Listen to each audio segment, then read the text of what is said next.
आज के समय में कई लोग ऐसे हैं जिनको बच्चे नहीं हो रहे, लेकिन क्या जिनके बच्चे नहीं है वो दूसरों के बच्चे चुराते फिरते? नहीं ना। आज की कहानी आपके रोंगटे खड़े कर देगी। उत्तर प्रदेश के कानपुर से एक ऐसा मामला सामने आया है जिसने सबको झकझोर कर रख दिया है। दरअसल कानपुर में 9 से 10 दिन पहले शहर के सबसे बड़े फूलबाग चौराहे से अपहरण किए गए 2 साल के मासूम बच्चे को पुलिस ने आरोपियों से मुठभेड़ के बाद गिरफ्तार कर लिया, जहां पर बच्चा भी बरामद कर लिया गया है। इस मामले में सबसे हैरत अंगेज खुलासा यही है कि एक आरोपी की बहन को कई सालों से बच्चा नहीं हो रहा था, इसीलिए उसने इस बच्चे को अपहरण करके अपनी बहन को सौंप दिया था। दरअसल कानपुर में फूलबाग चौराहे से 24 फरवरी को सरेआम 2 मोटरसाइकिल सवारों ने गुड्डा के 2 साल के मासूम बेटे का अपहरण कर लिया था। शहर के बीच चौराहे में हुए इस कांड से पूरे शहर में तहलका मच गया था।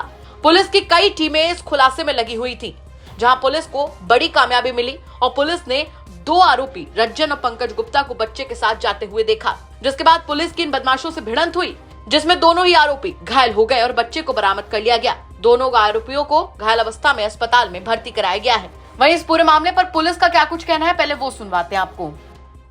देखिए, बीती 24 फरवरी की शाम को थाना फील्ड खाना क्षेत्र से एक 2 साल के बच्चे का अपहरण होता है, जो एक मोटरसाइकिल पर 2 लोग सवार हैं वो लेकर के जाते हैं।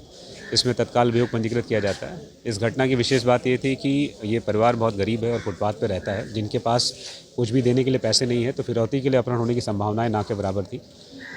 फिर हम लोगों ने फिर सत्वता के एंगल पर वर्क किया और किसी प्रकार की ऐसी सत्वता हमारी जानकारी में नहीं आ पाई। फिर हमें लगा कि ये संभवतः ट्रैफिकिंग के लिए ही बच्चा ले जाया गया है, तो उसका उपाय एक यही था कि हम लोग CCTV कैमरास देखें। लकीली ऑपरेशन त्रिनेत्र के अंतर्गत बहुत सारे कैमरे जनपद कानपुर में लगे हैं। टोटल कितने कैमरे देखे आपने? लेकिन तब भी हम लोगों को कम से कम 500-600 कैमरे देखने पड़े। उसके बाद कल शाम को सफलता मिली, जिसमें एक कैमरे में ये बच्चा ले जाते हुए दोनों अपहरणकर्ता अच्छे से दिखाई दे रहे थे। तो ये समझ में आया कि ये गाड़ी सुपर स्प्लेंडर प्लस है और गाड़ी का नंबर भी पढ़ने में आ रहा था। गाड़ी के नंबर से, रजिस्ट्रेशन नंबर से मालिक के एड्रेस का पता चला। जब कल रात में हमारी टीम वहाँ पे दबिश देने गई तो वहाँ पे मुख्य षड्यंत्रकर्ता रज्जन और पंकज गुप्ता मौजूद थे।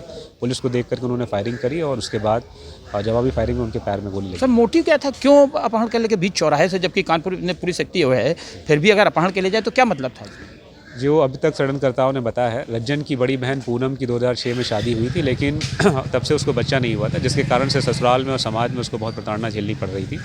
इस कारण से उसने ये बात अपने पिता से बोली थी, अगर कहीं से हमें कोई बच्चा दे दे तो हम कुछ पैसे भी दे देंगे। उसके पिता ने भी बोला था कि अगर मेरी बेटी इतनी परेशान है तो कुछ पैसे हम भी जुगाड़ के दे देंगे। ये बात रज्जन ने सुनी तो रज्जन को लगा कि ये काम हम कर सकते हैं, किसी गरीब का फुटपाथ पे जो रहने वाले बच्चा ले आएंगे और मेरी बहन का भी काम हो जाएगा और जो पैसे देना चाहते हैं वो हम लोग को मिल जाएंगे। वहीं जिस माँ के दामन से उसका बच्चा छीन लिया गया था, जब उसे बच्चा मिला तो वो कैसे पुलिस प्रशासन का धन्यवाद कर रही है, कैसे इस घटना को बता रही है, वो भी सुनिए आप। उस समय हम कपड़े धो रहे थे और एक बस खड़ी हुई थी, बस की आड़ से उसको उठाकर ले गए थे। ये 9 दिन कैसे बीते? 9 दिन कैसे बीते तो हमारी अंदर की आत्मा ही जानती होगी। बच्चा पता नहीं कैसे भूखा प्यासा, कैसा रह रहा, कैसा नहीं रह रहा, मारा गया, पीटा गया किस हाल में, वो तो हमारी आत्मा ही सुन रही। उम्मीद थी कि बच्चा बच जाएगा? उम्मीद बिल्कुल नहीं थी, पर पुलिस के प्रशासन ने और योगी मोदी ने और पुलिस ने बड़ी सहायता हमारे साथ। जरा सोच कर देखिए कि अगर बहन को बच्चा नहीं था तो एक बच्चे को चुराने की क्या जरूरत थी। इस घटना के बाद कई सवाल खड़े होते हैं। सबसे बड़ा सवाल तो यहाँ पर यह खड़ा होता है कि आखिर सामाजिक तानों के चलते एक महिला को बच्चे न होने के चलते कितनी मुश्किलों का सामना और करना पड़ेगा। और उससे बड़ा सवाल यहाँ पर यह खड़ा होता है कि दिन दहाड़े ऐसे बच्चे चोरी हो जाना कहीं न कहीं पुलिस प्रशासन के लिए एक बड़ी चुनौती नहीं है। इन तमाम सवालों के साथ आपको छोड़कर जा रहे हैं। साथ ही आपसे भी कहना चाहेंगे कि अगर आपके आसपास के इलाके में कोई ऐसी बड़ी घटना होती है जो कि क्राइम की एक बड़ी खबर बन सकती है तो हमें कमेंट बॉक्स में जरूर बताइएगा। हम उसकी तह तक जाएंगे, उसके बाद में उसे खबर के तौर पर आप तक जरूर पहुंचाएंगे। नमस्कार।